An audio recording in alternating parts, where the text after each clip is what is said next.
तुमचे पण आहेत का असे मित्र जे स्वतः पण वाचणार नाहीत आणि दुसऱ्याला पण वाचू देणार नाहीत? आता उद्या गणतंत्राची टेस्ट म्हणून थोडंफार वाचत बसा म्हणलं, पण असं मुडी येणार नाही. म्हणून सगळ्यात आधी रूम नीट नाटकी केली आणि बाहेर जाऊन थोडंफार खाण्यासाठी आणलं. आणि जसं पुस्तक काढून वाचायला बसलो तसा आप्पाचा फोन आला. चलन प्यायला. आता चहा म्हणलं की आम्हाला दम निघत नाही. तिथं गेल्यावर चहा वगैरे पिला आणि थोडाफार टाइमपास पण झाला. पण म्हणलं आता बिलकुल टाइमपास करणार नाही. डबल रूमवर येऊन एकदम फ्रेश मूडने अभ्यासाला बसलो. तेवढ्यात या भाईने एंट्री मारली. आता तुम्हीच सांगा, एवढ्या उन्हाच या गोष्टीला कोण इग्नोर करेन? याने आम्हाला पोटभर खाऊ घातलं आणि स्वतः झोपला आणि आम्हाला झोपी घातलं. पण यावेळेस मी लई सिरियस होतो. बुक नोटबुक वगैरे काढली, सगळं डिस्ट्रॅक्शन बाजूला ठेवलं आणि जसं अभ्यासाला बसलो तसं या भाईने लावल्या रील आणि वरून कॅल्क्युलेशन दाखवलाय की मी दिवसाचे किती रील बघतो.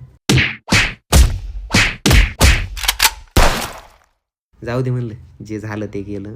आता आपला असा टाइमपास झालाय तसा टाइमपास झालाय. पण म्हणलं आप्पा एकटाच अभ्यास करीत असं, चल त्याचा पण टाइमपास करू. उद्याच्या पेपरसाठी आमच्यासारखा एखादा आम्हाला पाहिजे ना अजून. त्याला घेऊन गेलो मस्तपैकी एका हॉटेलवर जेवायला. तिथं आरामात 1-2 घंटे टाइमपास झाला आमचा. आता एवढ्या वेळ झालं ते सगळं ठीक आहे, पण आता रात्र झालते आणि सगळे सिरियस पण झालते.